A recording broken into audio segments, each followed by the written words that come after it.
Before we get into today's show, let me tell you about the latest deal from Mike Lindell, MyPillow. Once again, the big box stores have canceled their orders simply because they don't agree with Mike Lindell's politics. They don't like it because he supports President Trump. Well, he's going to pass that savings on to you. No more middleman. And boy, does he have some great deals on the Giza Dream sheets and the Percal bed sheets. Listen to this. Giza Dream queen size, normally $139.98. Your wholesale price, $69.99 when you use promo code Joey. King size, only $79.99. The Percal queen size, normally $89.98. Your wholesale price, $29.98 when you use promo code Joey. Just call 1-800-893-4059 or go to mypillow.com. Always use promo code Joey. Free shipping options available. This allotment's not going to last very long. When they're gone, they're gone.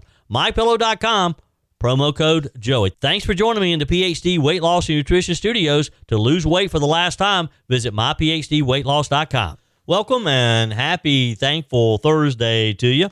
On Thursdays, I always encourage you to text me, email me, anything that you're thankful for today. And I encourage you to pause for a minute and think about things that you're thankful for. We're going to be covering a lot of stories today. Like always, it's been a busy one. The Army sergeant accused of opening fire at Georgia's Fort Stewart yesterday wounded 5 fellow soldiers, was subdued by quick-thinking fellow service members soon after the bullet started flying. Now, we have the latest details and his identification.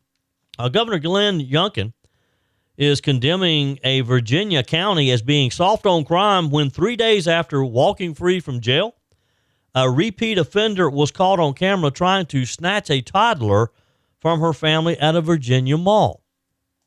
And at least 16 illegal immigrants were taken into custody yesterday morning during a DHS immigration raid at a Home Depot just outside of Los Angeles. And L.A. Mayor Karen Bass is not happy. Greenville County Sheriff Hobart Lewis describes what went wrong when deputies were shot in a botched SWAT training exercise last week. We have those details as well. I told you we'd be back. And ye shall know the truth, and the truth shall make you free. It's Joey Hudson. I wanted to name it the Joey Hudson bill, but, they don't allow you to put names on bills. But I wanted to call it the Joey Hudson bill because I know that one's been near and dear to you for a number of years. That's how it's done. Let your voice be heard. And the truth shall set you free. Here's Joey Hudson. Let's talk about what happened this week down at Fort Stewart, Georgia yesterday. 5 American soldiers, our men in uniform, were shot on U.S. soil by one of their own. So who was the shooter? He was identified as Sergeant Quornelius Radford, 28 years old, stationed at Fort Stewart, assigned to the 2nd Armored Brigade combat team. He's not a foreign adversary. He's not a radical terrorist, or doesn't appear to be. He's not a guy who snuck through the border. He's an enlisted soldier, serving in our Army since 2018. Now, according to reports, Radford opened fire at his workplace using a personal weapon. 5 soldiers were hit. Thankfully, and thank God, they were treated quickly and taken to Wynn Army Community Hospital. Early reports say that their injuries were not life-threatening, but the psychological damage, that's another story, that you're shot by one of your fellow soldiers. Now, let me ask you, what in the world is going on inside of our military that something like this happens? Because let's be clear, it's not an isolated tragedy. This is a flashing red warning light about morale, mental health, discipline, and leadership inside the ranks of our armed forces.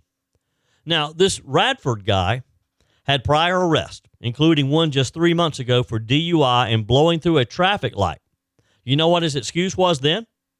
According to reports, he said, I had to go to the bathroom. That was what was in the police report. I had to go to the bathroom. So he's speeding through this town. So why was he still walking around with a weapon like this? Why was he still in uniform? Where was the chain of command? Where were the red flags along the way? You'd think after decades of the Pentagon talking about mental health and support structures, there'd be a system in place to keep a guy like that in check. He obviously was having some issues. But instead, 5 soldiers got bullets instead of answers. Now, let me tell you what may have happened.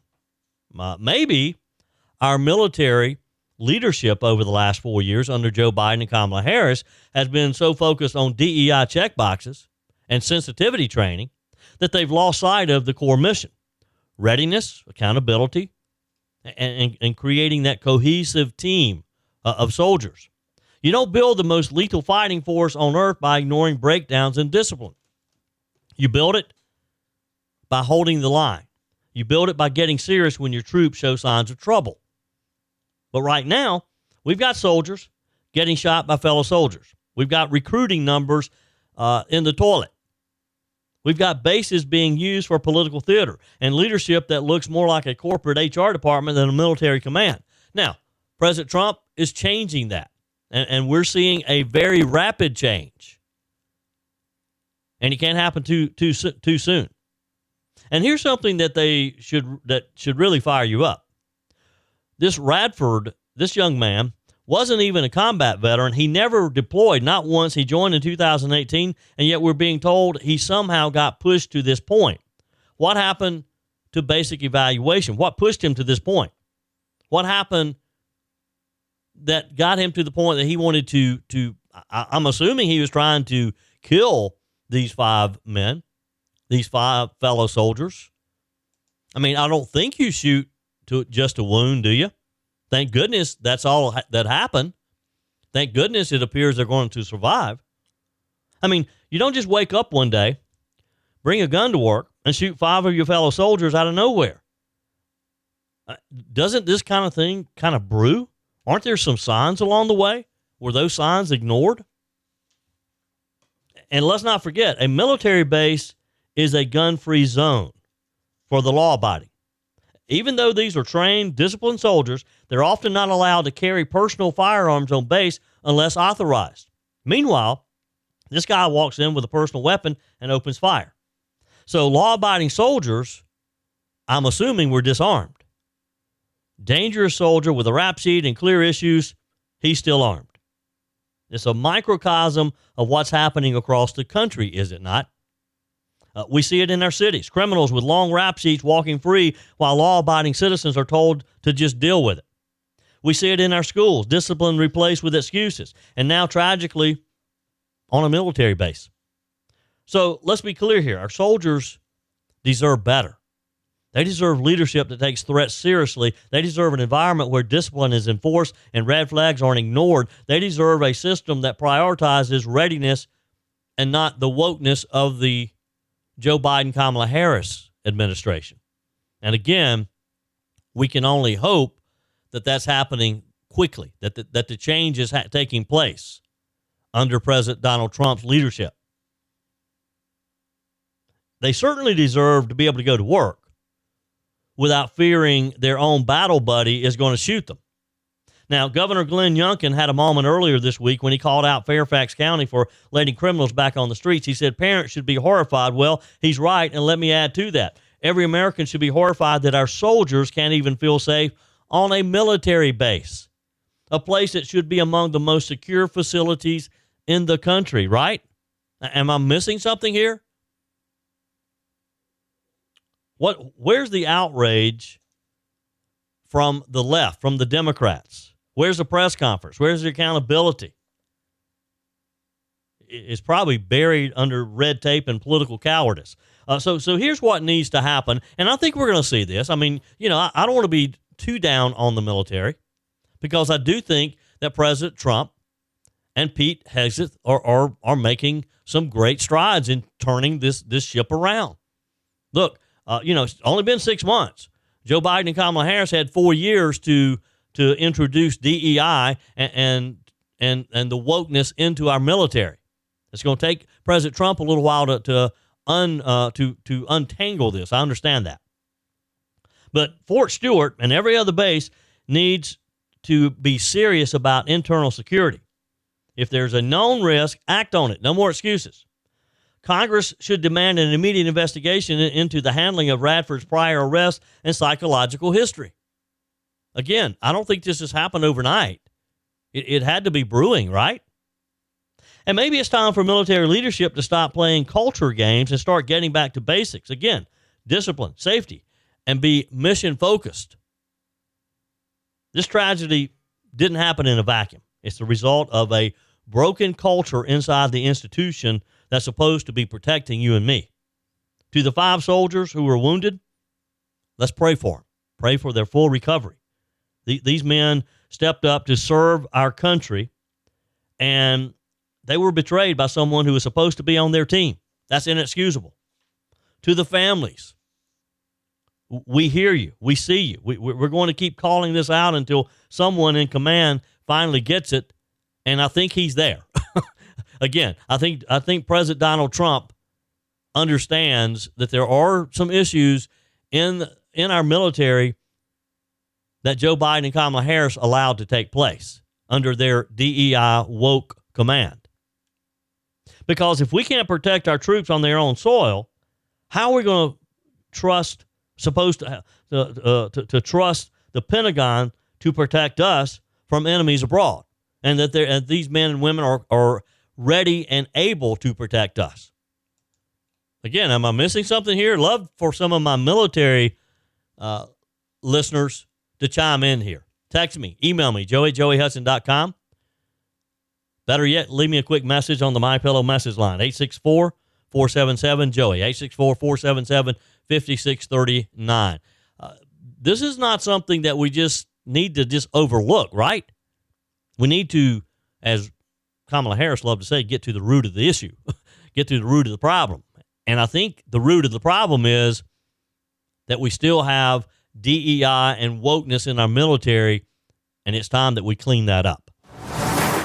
Last week, I told you about a story. It was a scary situation at a mall in Virginia where the security camera caught a person trying to snatch a young child right there in the middle of the mall.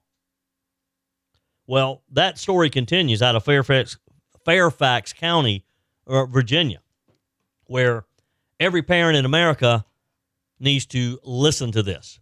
It's about a toddler, a repeat offender, and a justice system that has completely lost its mind. This gets back to what we were talking about just a minute ago with the wokeness in the military.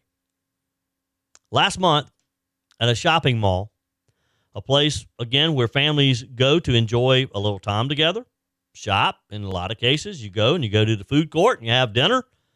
A 26-year-old man, being identified as Andre Jalden, was caught on camera trying to abduct a toddler from the play area. This creep just walks right up, you can see it on the video, grabs a child like she's a backpack and tries to vanish. Well, it gets even worse because now we're learning that he was just out of jail for 3 days. Why? Because Fairfax County let him go. Just walked him right back onto the streets on his own recognizance after a hit and run earlier this month. Let me say that again. He had just been released days before. No bail, no ankle monitor, nothing. He got a free pass. And 3 days later, he's out there trying to steal someone's baby. Why is this allowed to happen? It's not a failure of judgment. It's a failure of just common sense. That's a system that values ideology over safety. It's the real-life consequences of soft-on-crime politics that has taken over a lot of our towns and a lot of our judges and judicial system. Governor Glenn Youngkin nailed it when he said on X, and I'm quoting, "There's a shocking and unforgivable pattern in Fairfax County of releasing criminals back onto Virginia streets instead of keeping them behind bars." And he's 100% right. And it's not just Fairfax County, it's others. Other areas, we're seeing the same thing. Seeing it happen in Los Angeles, in Chicago, in Seattle, in New York. And to the so-called Commonwealth's attorney, Steve Descano, the man behind this disgrace, his job is to protect the public, not to pamper criminals. But he's too busy pushing progressive Fantasyland reforms and checking boxes for the left-wing Twitter mob to actually do his job. This is what happens when prosecutors stop prosecuting. This is what happens when ideology replaces responsibility. Virginia Attorney General Jason Miyares has stepped up too, saying that he'll investigate why Descano keeps letting dangerous people walk free. Good. There needs to be a little accountability there for once. Because look at the pattern. Hit and run. No problem. Steals a car. Just a warning. Tries to abduct a child in broad daylight in the middle of a mall. Now suddenly we act shocked. Folks, this isn't just about one criminal. It's about a criminal justice system that has completely flipped upside down. We're living in an era where criminals are treated like victims. I told you the story of the death row inmate who was executed this week in Tennessee, and he had a defibrillator, and his attorney had tried to get it delayed because they were afraid that when the lethal injection was used and his heart stopped, that it would try to start his heart again and could potentially cause him pain. As he was dying, he did say that he had pain. Now the left is that they're all over it, that he died a cruel and unusual punishment. It didn't matter that he killed some other people, that he shot and killed his girlfriend and 2 young daughters. But he felt a little pain when he was being executed. And this is what we're hearing all the time. I mean, victims are just like pushed to the side. Criminals are treated better than victims. Prosecutors release thugs back into the neighborhoods and then act surprised when crime skyrockets. Look, this man, Andre Jalden, should never have been on the street. He should have been in jail, not roaming a shopping mall looking for his next victim. In Fairfax County, Steve Descano, he's going to have to own this. He should own it. He should be held responsible. You can't say it was unpredictable. You can't say you didn't know. You had this guy's record. You knew he was dangerous, and you let him go. And a child almost paid the price. Think about this family losing their young child to this criminal who the prosecutor just turned loose.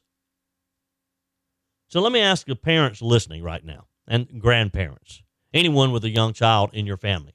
How do you feel knowing that this could happen in America today? It could happen in your neighborhood. It could happen at your local mall.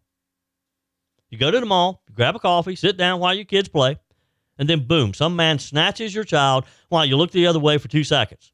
And it can happen quickly. And you find out that he shouldn't have been there to begin with. He should have been in jail. That's not justice. That is just simply insanity. But this is the reality across blue counties and soft on crime jurisdictions all over the country. It's the same ideology that lets shoplifters walk free if the loot is under $1,000. Just let them walk in the store and grab what they want to and walk out the door. You can't do anything about it. It turns felonies into misdemeanors to reduce prison populations. It claims that bail is racist while repeat offenders terrorize communities. It's the same pattern from San Francisco to New York, from Chicago to, yes, Fairfax County, Virginia. And it always ends the same way. More crime, more victims, less accountability. You know, this is a crazy show today. I admit it. As I've kind of gotten into it, I just realized that on Thankful Thursday, there's a lot of bad news today. I mean, grab your cup of coffee and buckle up, because this is exactly the kind of story, this next one, that exposes just how far our country has drifted from common sense and the rule of law. I mean, we started out talking about this guy who tried to snatch the kid in the mall in Virginia. I mean, just how crazy that is. We started the show today about the soldier down in Georgia turning a gun on his fellow soldiers, shooting 5, and just how upside down our country is. Well, this next one is just as crazy. 16 illegal immigrants, 16 that we know of, were taken into custody yesterday morning during a DHS immigration raid at a Home Depot parking lot in Los Angeles. You'd think rounding up illegal migrants with potential gang ties in an area controlled by MS-13. And as we've gotten into this story and we've learned since the raid yesterday, the reason they had this raid at this particular area is because it's known that the MS-13 gang has tried to take over this area of Los Angeles. The same brutal gang known for machete murders and human trafficking. That would be someone that everyone could agree should not be there, right? Well, wrong. Not everybody was happy because instead of thanking federal agents for doing their job and restoring a bit of order to a lawless zone, here's what happened. After the raid yesterday, and by the way, it was kind of genius the way they did this. The DHS agents showed up in Penske trucks, the box-type trucks that I'm sure nobody even thought twice about showing up at a Home Depot. Those types of trucks show up every day to load lumber and supplies for jobs. So they showed up in the Penske trucks, except when they opened the back door, agents came out, and boy, if you see some of the photos and the videos that was posted, the illegals scattered because they knew what was about to happen. Innocent people do not run when law enforcement officers show up. Guilty ones do. And they were like a bunch of roaches just scattering everywhere. Well, again, you'd think that local officials would be happy that federal officials have shown up and taken the bad guys off their streets, right? Well, Karen Bass, the idiot mayor of Los Angeles, previously showed up at the same location during a prior raid and told federal agents to leave right now. Think about it. A sitting mayor literally tried to obstruct a federal immigration enforcement operation in a gang-infested area in her city, and she's upset with them, and she wants them to leave. I mean, that's not leadership. That is reckless political theater at the expense of public safety in her own city. So let's just be clear here. And we talked about, last week, 2 weeks ago, in the same general area of Los Angeles, the MacArthur Park area of L.A. It too is under the grip of MS-13. These are bad people. I mean, this is not speculation. We're seeing this. Even members of the L.A. law enforcement scene confirm this, but they have to be careful with what they say because the mayor will come down on them. And also DHS is confirming this. Instead of focusing on getting these dangerous criminals off the streets, California officials like Karen Bass and left-wing activists are more concerned with protecting the optics and appeasing their radical base. And just like clockwork, when this raid happened, some migrants scattered. A scene caught on video as federal agents rolled up in the unmarked trucks. Why? Because, again, they knew they weren't supposed to be there. This wasn't an oops, I forgot my visa. This is an area targeted by federal officials for one reason, because it's known to harbor dangerous criminals. And Karen Bass is upset that they're taking the criminals off her streets. So let's back up a minute. This is the United States of America, a sovereign nation with borders, laws, and allegedly elected officials who swore an oath to uphold those laws. But what we have in Los Angeles and some of the other big cities is a mayor telling federal law enforcement agents to stand down, get out of my city. We have protesters slashing tires, throwing objects at government vehicles, and rioting for days, all because our government is enforcing immigration law in a known MS-13 stronghold. If that doesn't make your blood boil, it should. And let's not forget, think about back in June, in the first of the summer, when the situation in LA got so out of control that local authorities refused to do their job. President Trump had to federalize the National Guard and deploy the Marines. I mean, we had the U.S. Marines deployed in an American city because the local government refused to protect its own citizens. The same Governor Gavin Newsom who trips over himself to defend sanctuary cities, had the audacity to criticize that move as if restoring law and order is somehow a federal overreach. I've said it before. I'm going to repeat myself. When Democrat officials shield illegal aliens, especially those affiliated with violent criminal networks, they're not acting out of compassion. They're acting out of ideological obsession and political self-interest. They care more about pleasing activists in their party than protecting their very own citizens, the people who elected them to lead their city. So let me ask you, how many more children have to be targeted by human traffickers before we're going to wake up? How many more gangland murders have to be taking place in broad daylight and nobody can stop them? How many more citizens have to be victimized before someone in leadership, like Mayor Karen Bass, grows a spine? How many more carloads of fentanyl are going to be brought into our country only to see some of our young people dying of overdoses? Now, don't get me wrong. Not every illegal immigrant is a criminal. Well, actually, I guess they are a criminal, because once they come across our border illegally, that makes them a criminal. They're not a hardened criminal from the standpoint of that they've murdered somebody or they've broken in, or they've stolen something. When federal officials, though, and the people tasked with national security tell us that a location is under the control of MS-13 and the local government tells them to pack up and leave, and actually sets up an app.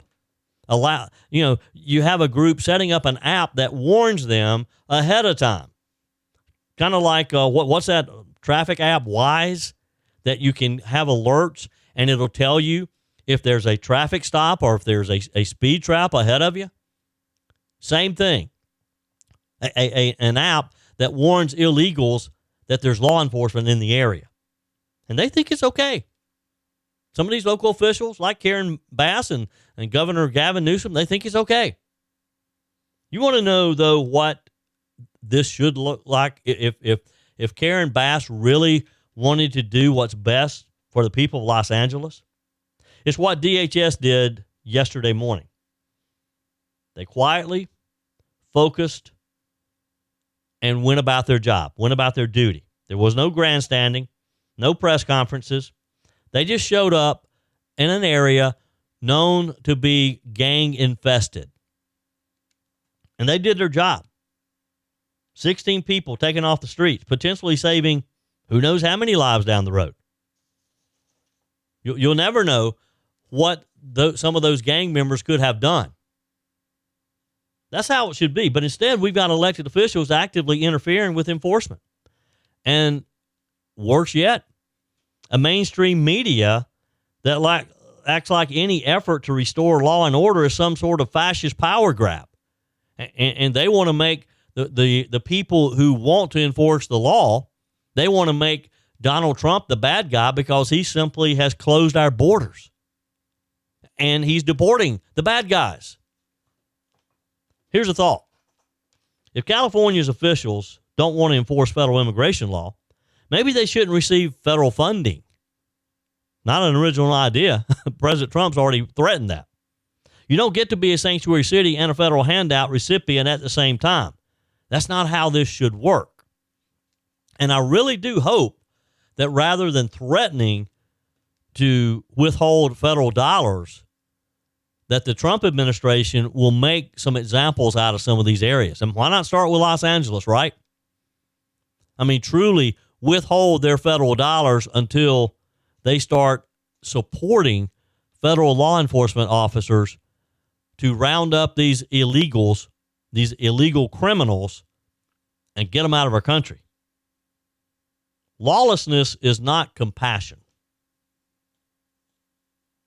So hats off to DHS for having the courage to do what many officials refuse to do, and to the citizens of Los Angeles, especially those living near MacArthur Park, or especially those living near this Home Depot.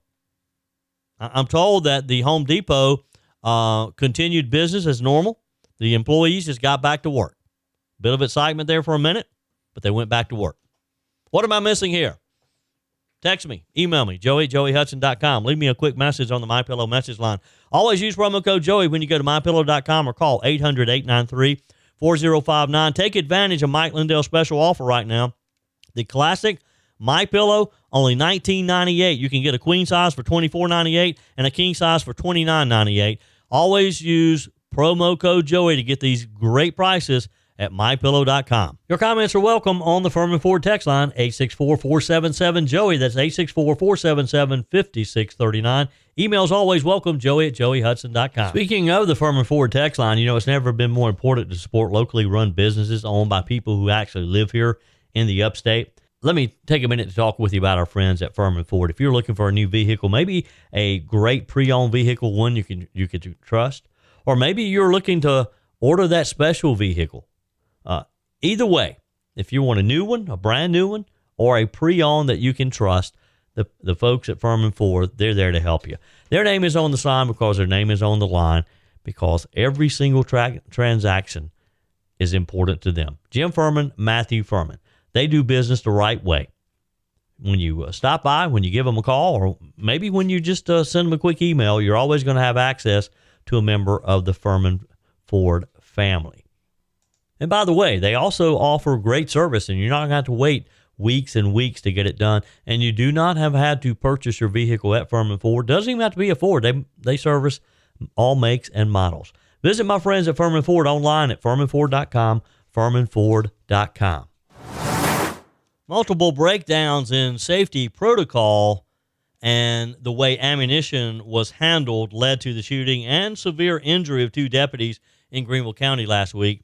We have the latest from Sheriff Hobart Lewis in just a minute. First off, though, this week we've talked quite a bit about Texas and the legislature and the fact that the entire Democrat caucus fled the state to Illinois to delay a vote in the Texas legislature that will finalize the congressional district mapping, which gives the GOP 5 new potential districts in the state. The Democrats are calling foul because redistricting actually isn't due for another few years, but the law allows the legislature to redraw the map anytime they want. They just have to do it by a certain date. Well, the Democrats, they're holding out. They think if they just stay out of town that the Republicans just won't take this vote. And by the way, there was a report from Illinois yesterday. Police said that they responded to, quote, a report of a potential bomb threat at the Q Center Hotel and Convention Complex, 7:15 a.m. Central Time yesterday in St. Charles, which is a suburb west of Chicago. They said that they conducted a thorough search along with the Kane County Sheriff's Office bomb squad and found no device. Now, why is this important? Because evidently this is where the Texas Democrats are hiding out, and they were evacuated from their hotel. They got up early yesterday, whether they wanted to or not. St. Charles Police Department wrote, in response to the threat, 400 people were immediately evacuated, and the area was secured as bomb squad units conducted their investigation. Illinois Democrat Governor J.B. Pritzker wrote on X that threats of violence will be investigated and those responsible will be held accountable. He's one to be talking about accountability. He should run the Texas Democrat legislators back to Texas and tell them to do their job. So now this has other states thinking about the whole idea of redrawing their maps. Let's swing back to the Palmetto State, my home state of South Carolina, where Congressman Ralph Norman, who just announced that he's running for governor, is saying, hey, maybe we need to do this. Maybe South Carolina should do this, using the majority power that we have in both the state House and state Senate to redraw the maps and take back control of the only Democrat district, congressional district that is, in South Carolina. Norman's calling for the South Carolina legislature to finally redraw the state's congressional districts in such a way that we have 7 congressmen and not gerrymander, so that there's one lone Democrat district that allows Jim Clyburn to remain in Congress. Clyburn, of course, was Joe Biden's best buddy, the man who rescued Biden's campaign in 2020 and helped usher in all the economic chaos and open border nonsense that we're having to deal with right now. It is an interesting idea, isn't it? To think that we could just, our legislature could just go back in and redraw the district and not have to. I mean, have you ever looked at Jim Clyburn's congressional district? It takes some effort to draw a district that's Democrat in South Carolina now. And it looks like a mess, the way it jigs and jags all around in order to keep it Democrat friendly. Maybe Representative Norman has a point there. Maybe so. All right, so back to last week when the Greenville County Sheriff's Office was holding a training exercise and 2 deputies were shot and injured. At a press conference, Sheriff Hobart Lewis said a breaching round, which is used to break through doors and windows, had mistakenly been placed into the training exercise. The deputies who were shot by the breaching round during this training scenario when it should have been a blank, should not have been a live round. Lewis blamed the mistake on deputies using ammo pulled from a desk drawer and stored in a clear plastic baggie rather than ammo properly stored in the armory, he said. Deputies also failed to properly test the ammo before it was used. Sheriff Lewis repeatedly called the incident a very unfortunate situation, took full responsibility for the breakdown.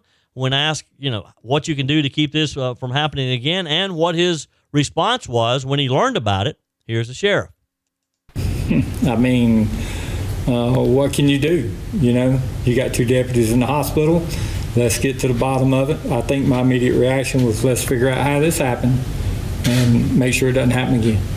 Where we failed is these were stored in a desk drawer, and somebody said, hey, I'm looking for blanks. Somebody pulled these out and said, I think I got these.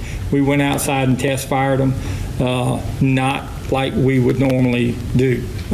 Whether it was a time issue and we rushed that, we're still getting to the bottom of that, to be quite honest.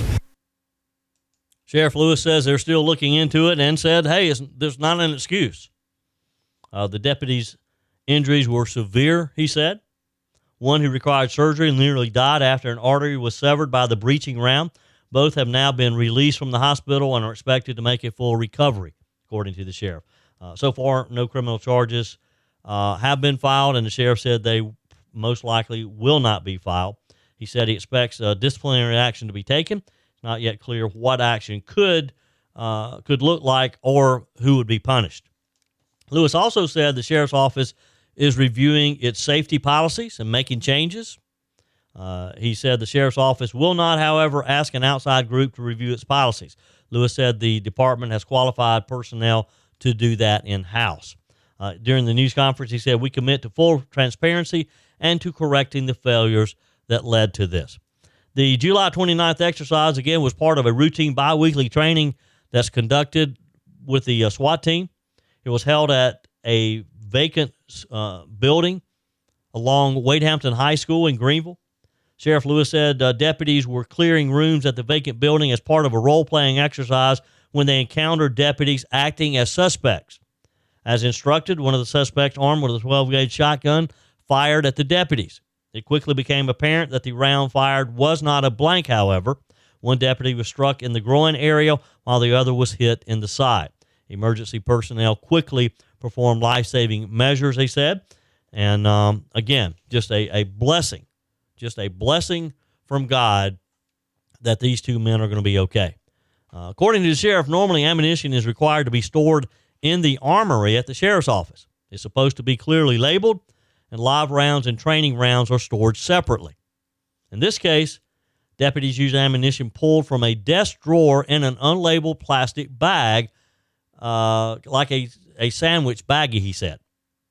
Why this ammo was stored this way remains unclear, and the sheriff said that they're still investigating further to try to make that determination. When deputies tested the ammo to ensure it was a blank, they did so from a distance too far away to determine whether it was a blank or a breaching round, he said. It's not yet clear why deputies failed to properly test the rounds as well. It was a comedy of errors. they made a mistake by pulling the ammo from the wrong place to begin with. And then secondly, they didn't test it properly. And 2 deputies almost lost their lives. But again, God was watching over them. Thank goodness. And I saw photos, and the sheriff had a couple of the rounds and the live rounds on a table showing them. And the breaching rounds look very similar to the blanks, but they pack a punch. They are live ammo. They're designed to break through doors and windows. Sheriff Lewis said that his office is reviewing its safety protocols and plans to institute changes likely to be implemented later this month after being cleared by the agency's lawyers. Until then, shotguns will not be used during their training exercises, he said. One immediate step is ensuring ammunition, again, is not stored outside of the armory and that it's very well labeled. Again, glad these men are going to be okay.